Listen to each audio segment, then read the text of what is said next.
The quiet revelation. The morning rain had finally eased into a gentle drizzle, leaving streaks of water gliding down the glass panes of Eleanor Griffin's apartment window. She stood quietly, her fingers curled around a porcelain mug as steam rose toward her face. The city outside looked softened, blurred, much like the thoughts clouding her mind. At 38, Eleanor often wondered if she had truly lived her own life or merely the version her family allowed her to occupy. To them, she was the quiet eldest daughter, steady, unremarkable, and perpetually single. But within her lay two identities: Eleanor Griffin, the dutiful woman her family dismissed, and E.G. Winters, the best-selling author who captured millions of hearts across the world. The sound of rain tapping against the window filled the silence as she traced her fingertip along the rim of her cup. Her mother's birthday dinner was that evening, and as always, Eleanor felt the familiar knot of tension form in her chest. Patricia Griffin, now turning 65, had insisted the family celebrate at Lucille, an exclusive restaurant known for its chandeliers and sky-high reservations list. "You've definitely secured the reservation, haven't you?" her mother had demanded that morning over the phone. Even now, Eleanor could recall her tone, half skepticism, half command.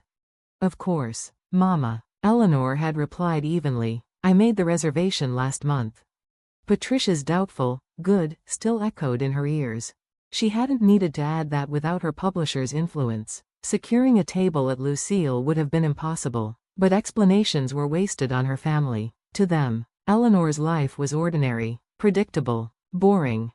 Now, as the rain subsided, Eleanor's gaze drifted toward the bookshelf in her study. 5 hardcover novels stood in a perfect row. Their spines shimmered under the soft light, E.g. Winters embossed in elegant gold lettering. Her lips curved into a faint, private smile.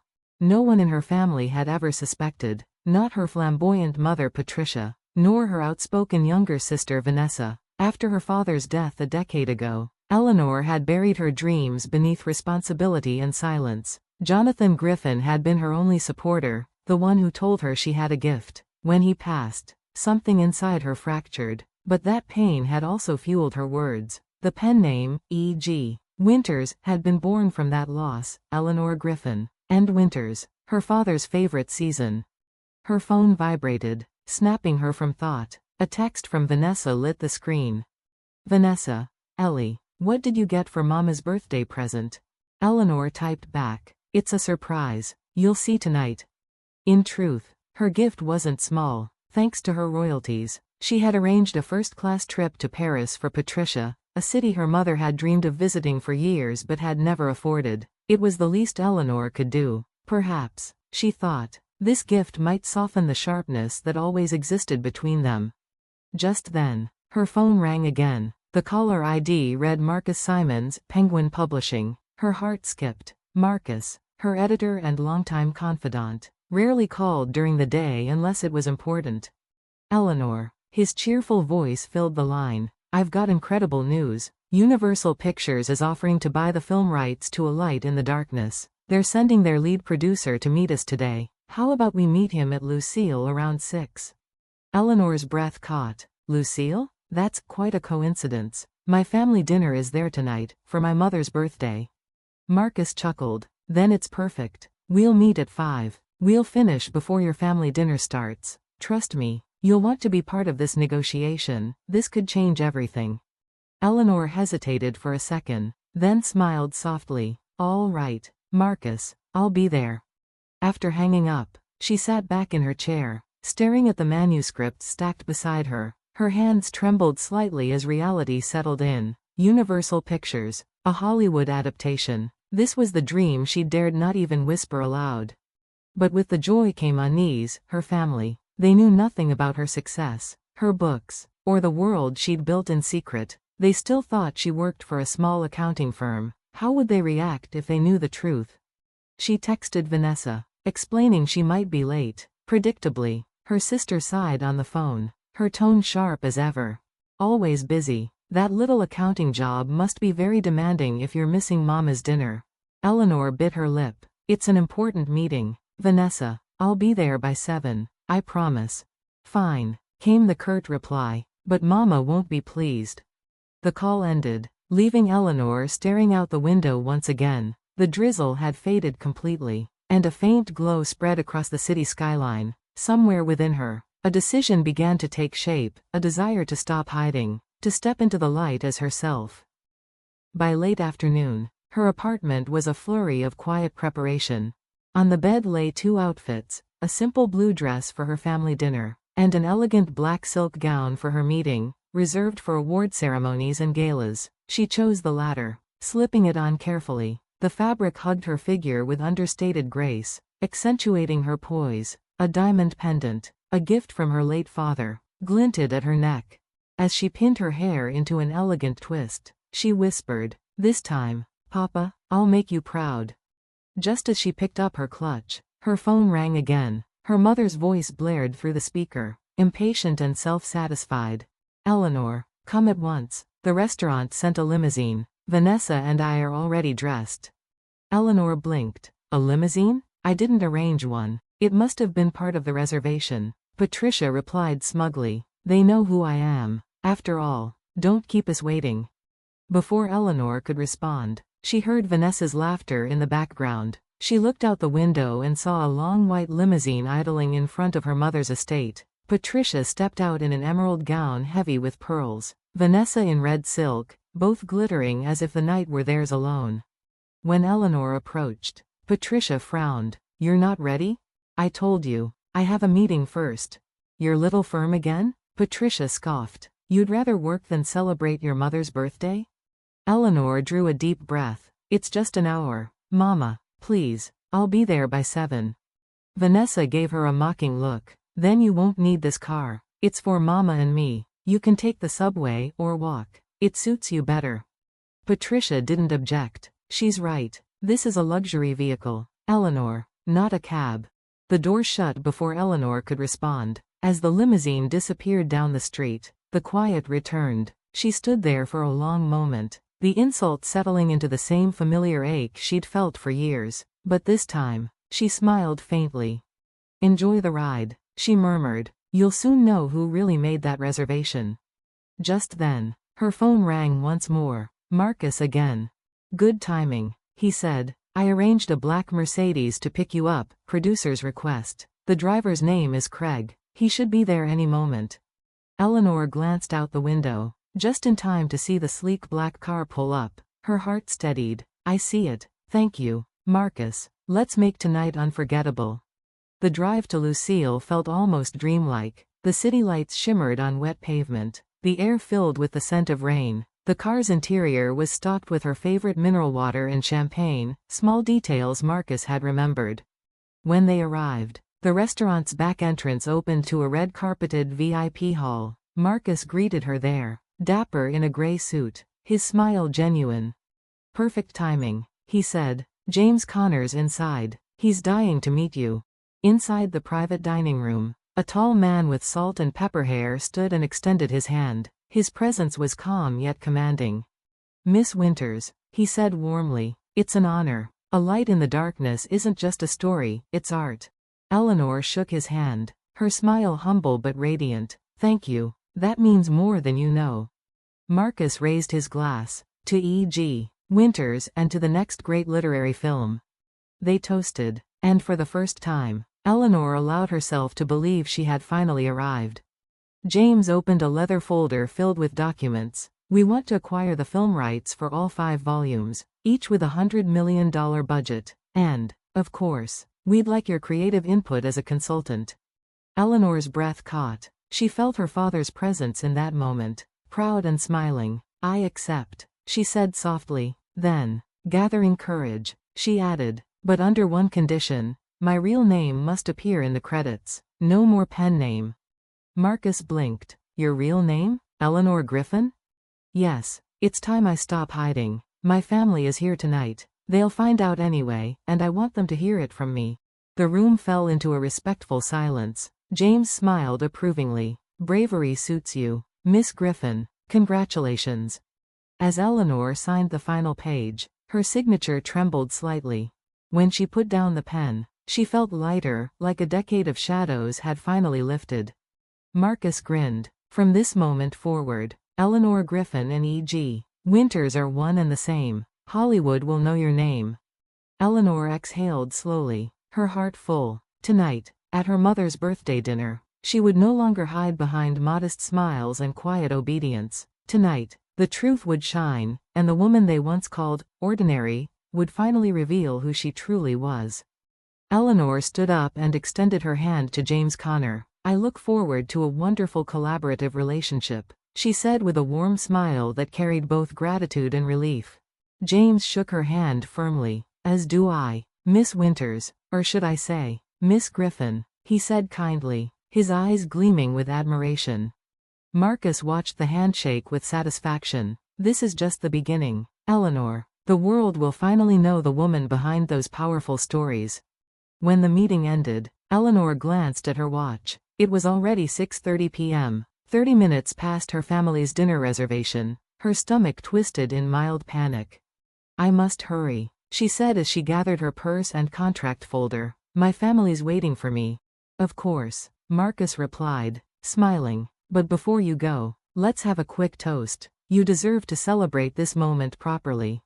Eleanor hesitated. I really shouldn't keep them waiting any longer. It'll take just a minute, Marcus assured. Besides, I'd like to introduce you to the restaurant's owner, Robert Coleman. He's a tremendous admirer of your work. He's actually the reason I suggested meeting here. Eleanor gave in with a small nod. All right, one toast. They left the private room and entered the main dining area. The restaurant shimmered under the golden glow of chandeliers. The clinking of glasses and low hum of conversation blended with the soft notes of a live piano. Eleanor glanced across the room, and there they were. Her mother Patricia and sister Vanessa sat near the center, both elegantly dressed, both visibly irritated. Patricia was tapping her manicured nails against her wine glass, glancing at her diamond-studded watch every few seconds. Vanessa leaned back in her chair, scrolling through her phone, her expression a mix of boredom and superiority. As Eleanor and Marcus walked through the aisles, a tall man in a wine-red suit approached them. His confident stride and charming smile immediately caught attention. Marcus, it's been too long, the man greeted warmly. Robert, Marcus replied, shaking his hand. Perfect timing. I wanted to introduce you to someone very special, e.g., Winters, or rather, Eleanor Griffin. Robert blinked, momentarily taken aback, then his eyes widened in excitement. You're kidding, e.g., Winters? The author of A Light in the Darkness? His voice rose slightly, enough for nearby tables to take notice. Eleanor offered a modest smile. Yes, that's me. Robert beamed. Your books changed my perspective on storytelling. The emotional depth, the family dynamics, it's extraordinary. Eleanor thanked him, though her attention was briefly caught by movement at her mother's table. Vanessa had frozen mid-scroll, staring at her with disbelief. Patricia's head turned sharply, her eyes narrowing as she whispered something to her daughter. Eleanor could practically feel their curiosity cutting across the room. Robert continued enthusiastically. Your film deal is the talk of the staff tonight. Congratulations. Marcus laughed softly. News travels fast around here. Robert grinned. I'd like to send a complimentary bottle of champagne to your table, my treat. Please, enjoy your evening, and happy birthday to your mother. Eleanor's eyes widened. How did you? Robert smiled knowingly. Marcus mentioned it. Consider it my gift to you both. Marcus patted Eleanor's shoulder. You'd better go now before your family sends a search party. Thank you both, she said with genuine warmth. This means more to me than you know. She turned toward her family's table, her heels clicking softly on the marble floor. With every step, she felt the tension rise. Patricia's lips were pressed into a thin line, and Vanessa's eyes darted between Eleanor's elegant black dress and the owner still glancing her way. Eleanor stopped by the table and smiled politely. I'm sorry I'm late. Patricia's voice was sharp. What was that all about? The owner of this restaurant knows you? And what was he saying about a film contract? Before Eleanor could answer, a waiter appeared, carrying a bottle of champagne in a silver ice bucket. Special champagne from Mr. Coleman, he said respectfully, to celebrate Miss Griffin's film deal.